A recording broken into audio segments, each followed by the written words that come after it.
Hello दोस्तों, नमस्कार। आप लोगों का ऑल इंडिया स्टडी में स्वागत है। आज हम पढ़ेंगे सीटेट का Hindi pedagogy section, topic number 2, भाषा और भाषा सीखने का सिद्धांत। तो प्रश्न नंबर 1 देखते हैं।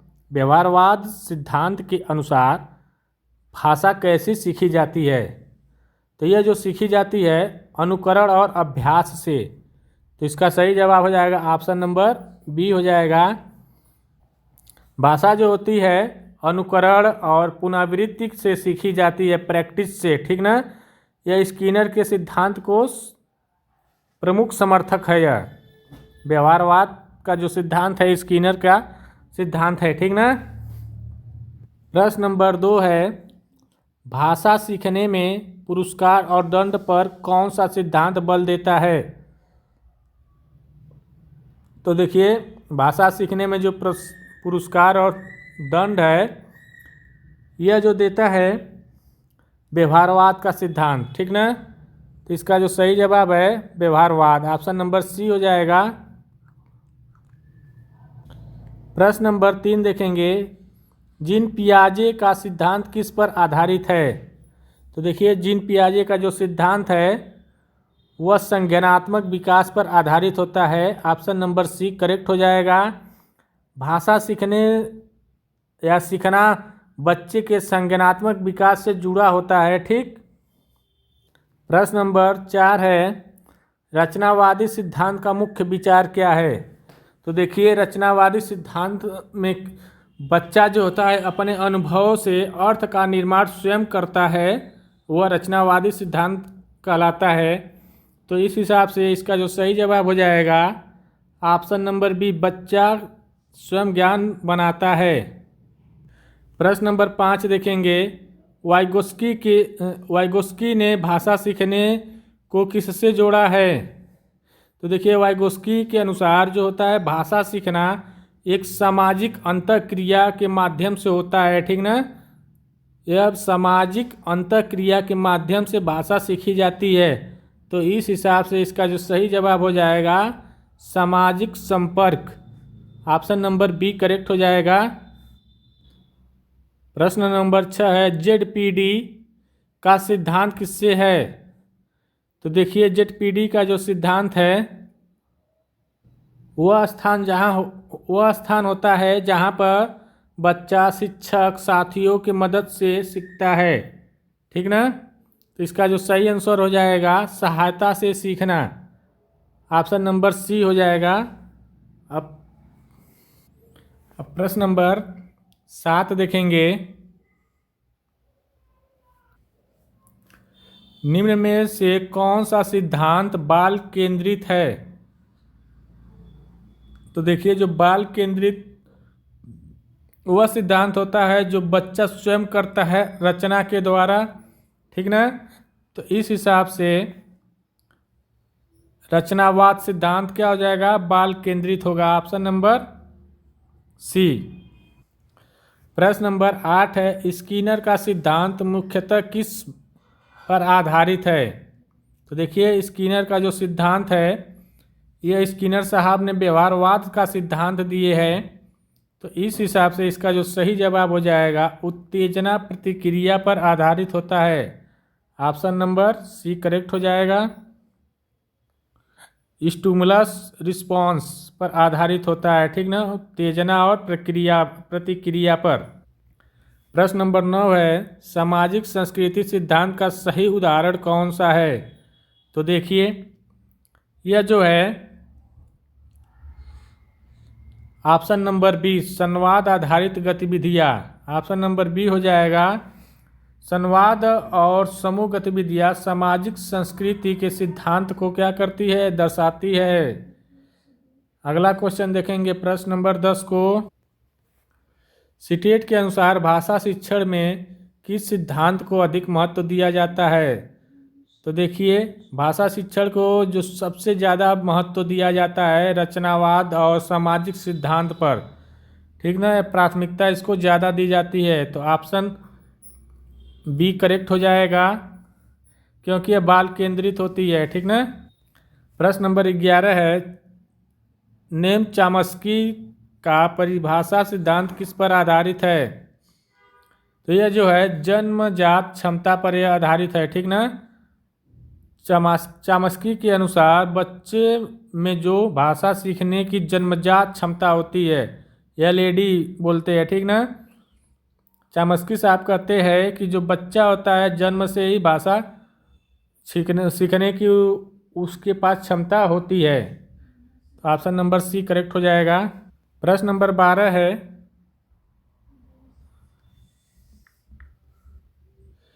LAD का अर्थ क्या है। तो यह जो है जन्म से मौजूद भाषा का क्षमता होगा, ठीक ना। ऑप्शन नंबर सी करेक्ट हो जाएगा। अगला क्वेश्चन देखेंगे। प्रश्न नंबर 13 है, चामस्की ने किस सिद्धांत का विरोध किया। तो देखिए यह जो किया है, चामस्की साहब कहते हैं कि केवल अनुकरण से भाषा नहीं सीखी जा सकती, बल्कि उसके लिए उन्हें व्यवहारवाद का विरोध करते हैं, ठीक ना। तो इस हिसाब से व्यवहारवाद का विरोध किए। ऑप्शन नंबर सी करेक्ट हो जाएगा। प्रश्न नंबर 14 है, संज्ञानात्मक सिद्धांत के अनुसार भाषा विकास किससे जुड़ा है। तो ये देखिए जो जुड़ा हुआ है बौद्धिक विकास से, क्योंकि भाषा विकास बच्चे की सोचने और समझने की क्षमता से जुड़ा होता है, इसलिए बौद्धिक विकास से हो जाएगा। इसका सही आंसर ऑप्शन नंबर सी हो जाएगा। अगला क्वेश्चन देखेंगे। प्रश्न नंबर 15, निम्न में कौन सा व्यवहारवादी उदाहरण है। तो देखिए जो व्यवहारवादी उदाहरण जो है, ऑप्शन नंबर सी सही उत्तर पर प्रशंसा करना, ऑप्शन नंबर सी हो जाएगा। क्योंकि व्यवहारवादी में यही बताया गया है, प्रशंसा पुरस्कार यह व्यवहारवादी का मुख्य तत्व माना गया है, ठीक ना। प्रश्न नंबर 16 देखेंगे। वाइगोस्की के अनुसार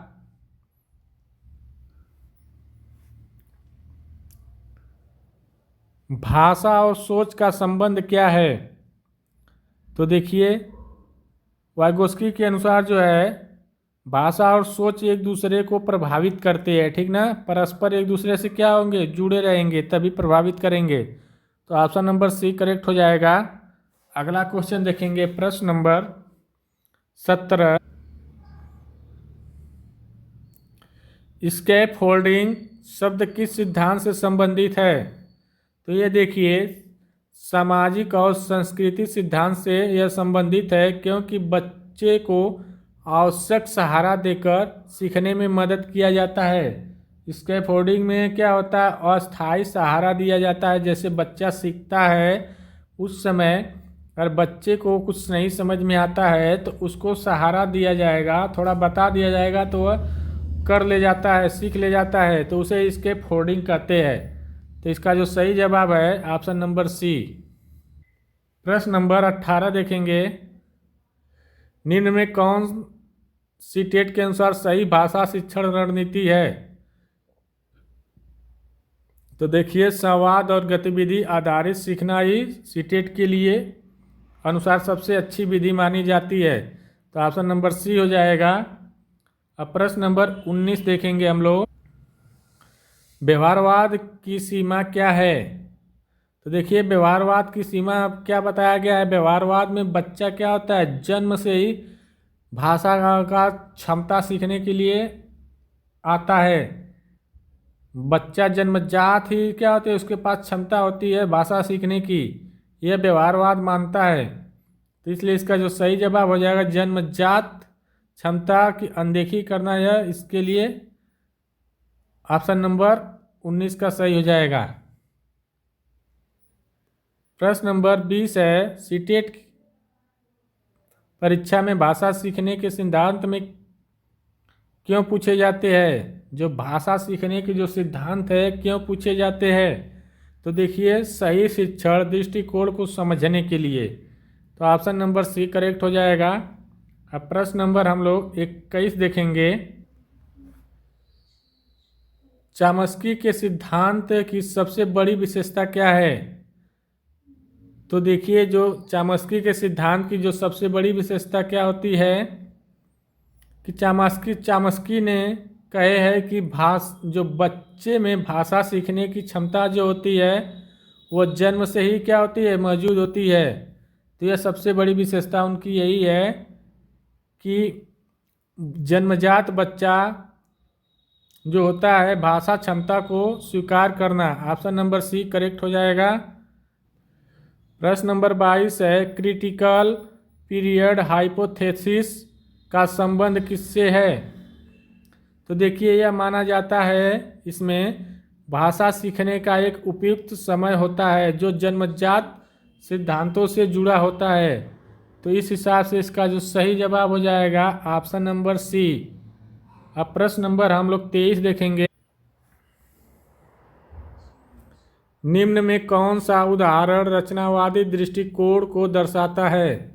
तो देखिए, नियम रटवाना, दंड देना, अनुभव से भाषा का प्रयोग, अनुकरण करवाना। कह रहा है निम्न में से कौन सा उदाहरण रचनावादी दृष्टिकोण को दर्शाता है? तो देखिए, अनुभव से भाषा का प्रयोग करना यह रचनावादी दृष्टिकोण को दर्शाता है, ठीक ना, जिसमें बच्चा स्वयं करके अनुभव प्राप्त करता है। ऑप्शन नंबर सी करेक्ट हो जाएगा। प्रश्न नंबर 24 है, वाइगोस्की के सिद्धांत में शिक्षक की भूमिका क्या है? तो देखिए, वाइगोस्की के सिद्धांत में जो शिक्षक की भूमिका होती है वह सहायक होती है। तो ऑप्शन नंबर सी करेक्ट हो जाएगा, जिसको हम क्या बोलते हैं, स्कैफोल्डिंग। स्कैफोल्डिंग में क्या होता है, बच्चा को सहायता दी जाती है। प्रश्न नंबर 25 है, व्यवहारवादी भाषा शिक्षण की प्रमुख सीमा क्या है?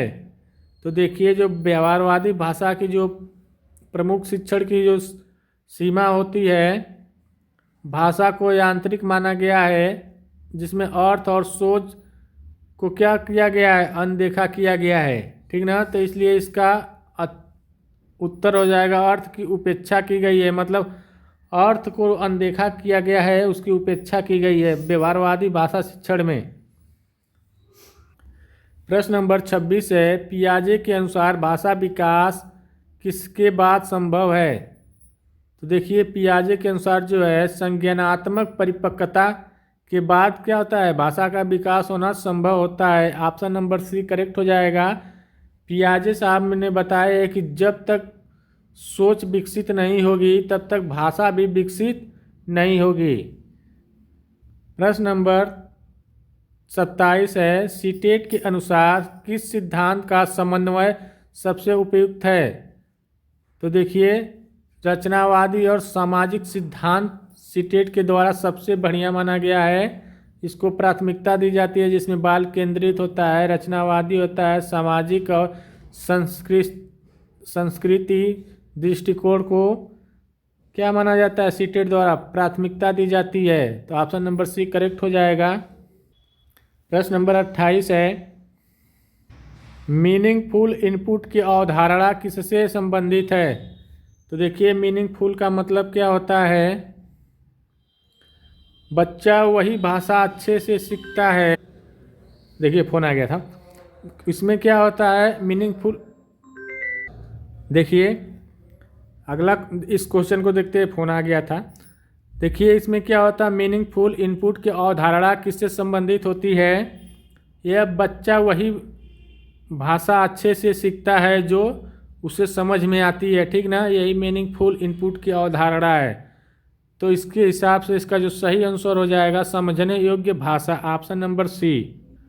प्रश्न नंबर 29 है, निम्न में कौन भाषा सीखने के सामाजिक दृष्टिकोण का उदाहरण है? तो देखिए, जो सामाजिक दृष्टिकोण का जो इसमें हो जाएगा ऑप्शन के अनुसार, जो समाज में संपर्क होता है, चर्चा की जाती है, जो भाषा सीखने में सहायक हो, ठीक ना। तो इस हिसाब से समूह चर्चा हो जाएगा। समूह का मतलब समाज में जब रहेंगे तो समूह के में ही रहना पड़ेगा, जिससे आपस में चर्चा होगी, बातचीत होगी, वाद संवाद होगा, जिससे भाषा सीखी जा सकती है, जिसमें सहायता प्राप्त हो, ठीक ना। प्रश्न नंबर 30 है, सीटेट परीक्षा में सिद्धांत आधारित प्रश्न क्यों महत्वपूर्ण होते हैं? इसलिए होते हैं शिक्षक की शैक्षणिक समझ परखने के लिए, ठीक ना। तो इसका जो सही जवाब ऑप्शन नंबर सी हो जाएगा। प्रश्न नंबर 31 देखते हैं। व्यवहारवादी सिद्धांत की भाषा शिक्षण में सबसे बड़ी कमी क्या मानी जाती है? तो देखिए, तो जो सबसे बड़ी कमी जो मानी जाती है, अर्थ और सोच की अनदेखी किया जाता है व्यवहारवाद में, ठीक ना। इसलिए ये सबसे बड़ी कमी है। यह संज्ञानात्मक प्रक्रिया की क्या करता है? उपेक्षा करता है व्यवहारवाद। तो ऑप्शन नंबर सी करेक्ट हो जाएगा। प्रश्न नंबर 32 है, लैंग्वेज एक्विजिशन डिवाइडेड की अवधारणा किसने दी? तो यह देखिए, जो जन्मजात की बात करते हैं चामस्की ने दी है, ठीक ना। तो इसका जो सही जवाब हो जाएगा चामस्की, ऑप्शन नंबर डी हो जाएगा। ये कहते हैं कि बच्चा जो होता है जन्म से ही भाषा सीखने की क्षमता लेकर के आता है, ठीक ना। प्रश्न नंबर 33 है, वाइगोस्की के सिद्धांत में सीखने की प्रक्रिया पहले कहाँ होती है? तो देखिए, वाइगोस्की के सिद्धांत में जो सीखने की प्रक्रिया पहले होती है वह सामाजिक स्तर पर होती है। तो इसका जो सही जवाब हो जाएगा सामाजिक स्तर पर। प्रश्न नंबर 34 है, स्कैफोल्डिंग का सबसे उपयुक्त उदाहरण कौन सा है? देखिए, स्कैफोल्डिंग का मतलब होता है सहारा देना, ठीक ना। संकेत, सहारा देना, मार्गदर्शक देना। इसमें पूरा काम नहीं कराया जाता है, बस सहारा ही दिया जाता है। तो इस हिसाब से पूरा समाधान बता देना ये तो होगा नहीं, केवल संकेत देकर मार्गदर्शक देना, ठीक ना। केवल संकेत देकर के मार्गदर्शक देना होता है, उत्तर लिखवाना नहीं होगा, पूरा काम नहीं करा सकते, दंड नहीं देना होता है, ठीक ना। प्रश्न नंबर 35 है, पियाजे के अनुसार भाषा विकास किस चरण के बाद स्पष्ट रूप से होता है? तो देखिए, पियाजे के अनुसार कह रहा है भाषा विकास किस चरण के बाद स्पष्ट होता है? तो ये जो होता है पूर्व संचलात्मक अवस्था के बाद, मतलब प्री ऑपरेशनल, ठीक ना। तो इसका जो सही आंसर हो जाएगा ऑप्शन नंबर बी, जो 2 से 6 वर्ष होता है, इसको बोलते हैं पूर्व संक्रियात्मक अवस्था, ठीक ना। प्रश्न नंबर 36 है, मीनिंगफुल लर्निंग की अवधारणा किस सिद्धांत से अधिक मेल खाती है? तो देखिए, मीनिंगफुल जो होता है, मीनिंग का अर्थ के अनुसार जो लर्निंग होती है, वह जो अवधारणा जो होती है रचनावाद के सिद्धांत से मेल खाती है, ठीक ना। क्योंकि मीनिंगफुल का मतलब होता है अर्थ निकाल करके, अपने से करके सीखना, अनुभव द्वारा सीखना। तो इसका जो सही जवाब हो जाएगा रचनावाद। प्रश्न नंबर 37 है, सीटेट के अनुसार भाषा शिक्षण में किसका समुचित संतुलन होना चाहिए? तो देखिए, अनुभव, संवाद और संरचना का संतुलन होना चाहिए, ठीक ना। भाषा में अनुभव होना चाहिए, अनुसंवाद होना चाहिए और संरचना होनी चाहिए। तो ऑप्शन नंबर सी करेक्ट हो जाएगा। प्रश्न नंबर 38 देखेंगे, निम्न में कौन सा कथन सही है? ऑप्शन नंबर 1 देखना पड़ेगा इसमें ऑप्शन पढ़ के। भाषा केवल नकल से सीखी जाती है। भाई, नकल से नहीं सीखी जाती है, सिर्फ नकल से नहीं, अनुभव से भी, उसका अर्थ भी समझ करके सीखी जाती है। भाषा केवल जन्मजात क्षमता से सीखी जाती है, नहीं भाई, सीटेट के अनुसार ऐसा नहीं है। यह व्यवहारवाद के सिद्धांत के अनुसार ये बताया, चामस्की ने बताया, ठीक ना।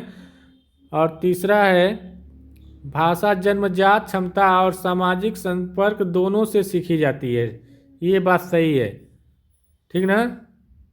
भाषा जन्मजात क्षमता और सामाजिक संपर्क दोनों से सीखी जाती है। ये ऑप्शन नंबर डी गलत हो गया। अब प्रश्न नंबर 39 देखेंगे, सीटेट में वरीयता किस प्रकार की भाषा शिक्षण को दी जाती है? तो देखिए, बाल केंद्रित, हमेशा सब वरीयता, प्राथमिकता जो बाल केंद्रित भाषा को ही दी जाती है। अब प्रश्न नंबर 40 देखेंगे, सीखने के सिद्धांत का व्यवहारिक उद्देश्य क्या है? तो देखिए ऑप्शन नंबर 1 है केवल परीक्षा पास कराना।